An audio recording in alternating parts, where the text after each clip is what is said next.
Hi, everybody. We're glad that you have joined us. This is one in a series of short videos about PHIL, Facilitated Interdependent Language Learning. And each video dives into a topic that we thought would be of interest, whether you are a teacher or a student or a parent or an administrator. Somewhere along the line with these videos, we're going to be speaking right to you. Today, the question that we are looking at is how PHIL can help save and or expand an existing language program. So I'm going to open it up to my colleagues here who are supervisors or state supervisors or language teachers for some ideas on this topic. So somebody get us started. One of the things that we really want to do with learners is to develop in them attitudes and dispositions of curiosity, inquiry, and openness that allows them to personalize what they want to learn and how they want to learn it. And PHIL certainly helps with student autonomy and ownership of their own goals, right along with what you're saying. But a lot of students face some challenges in doing that when their programs are either diminished or they're asked to include all levels in one level, or they can't offer enough languages that are helpful to all the students that they want to learn. And that is where PHIL fills that gap. It provides a unique opportunity to bring multiple languages to a particular school site to meet the interests of students and learners along the way. So PHIL could be very helpful in saving, expanding, or bringing in additional languages to the language program at a given school.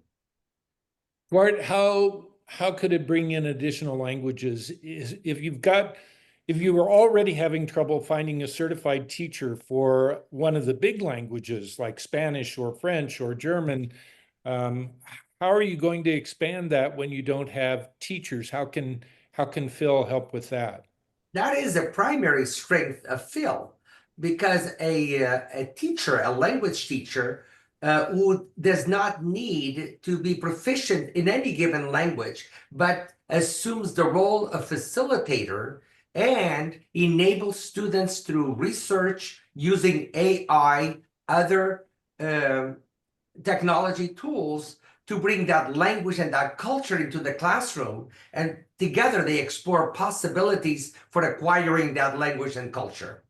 You're really trying to, aren't you, Duarte, develop in them an independence, a sense of allowing them and motivating them to be able to engage with a variety of resources that develop in them a sense of confidence so that eventually they feel pretty competent with these digital tools that they begin to explore on their own, which of course ultimately leads to exactly what we're after, and that is learner autonomy.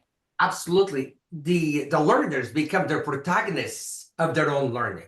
They own it. They pursue it. Well said. And we know that if they're not interested in it, their motivation is going to be much lower than it would be otherwise. I think it's very interesting if we look, for instance, at our colleague Ryan Allen in Delaware, who's been doing a PHIL class this year, where he had 23 students, and the students chose 10 different languages. There were 10 different languages chosen among the students in the class that they wanted to learn. And it was because they wanted to. The school may not have been able to offer it, but think about the ways he's been able to expand the language learning at his school by introducing a PHIL class to replace one of his traditional Spanish classes. Well, and actually that was one of the key features, was that the more advanced Spanish class that he was normally expecting to offer was going to be canceled, or he would have had to combine it, say, with the beginning Spanish class. And that would have been a hard mix just to have all Spanish. Everybody's learning in a more traditional setting, but it just happens that some are more advanced and some are just beginning. But in the PHIL setting, from the get-go, every student knows that it's their job to take the lead in learning the language, and the role of the teacher is to facilitate them, helping set their goals, getting access to appropriate resources, opportunities to use the language in more realistic settings, and so on. So he was able to actually save his advanced Spanish class by offering it in the Phil setting. And meanwhile, the other students were able to explore those other 9 languages. And In doing some approach, students are going to be able to choose their own topic, something that they're interested in learning about. which I was goes just going to follow up on that.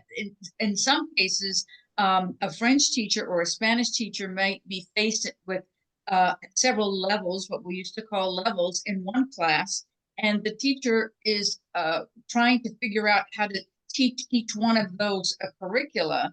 But in the Phil setting, it's the learners who take the lead and can choose, as Jackie said, their interests and pursue them, and the teacher only becomes like the facilitator.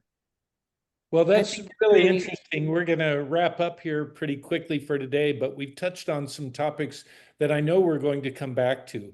One would be how a facilitator differs from a teacher, and also how you help kids go about getting those and finding those resources that will continue to get them motivated. Are there any final comments from anybody about how Phil can help save and or expand an existing language program? I think one of the things that I really like about Phil, it takes the onus off of grading because they're really experimenting, kind of like the concept of gaming, where failure is not really what students feel. They just feel like they have to practice a lot until they get kind of how it works and what are the resources and what kind of skills am I developing. So I think that's one of the big pluses of Phil. And the other option is the goal setting that comes along with this kind of approach, because students set their own goals for their own learning, and they are responsible for reaching that milestone at whatever period that they have designated. And the And class it's out- doesn't have to be burdened with learning at a proficiency level. They learn at whatever level they come in with, and they develop it, progress how they can.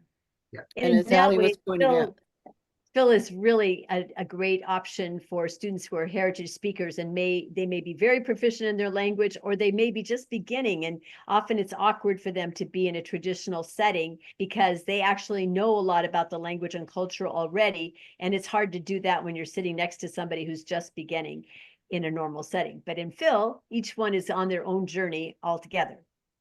and as Allie was pointing out, the assessment becomes a measure of what a student can do, and what I think Jackie was saying, where she is and where she wishes to go in the goals that they set. So it becomes a positive and becomes a moment of joy. All right. Well, I want to thank you all today for joining us in our conversation. These topics are really important to us. We'll be coming back to dive deeper into some of them in another video. So thank you all.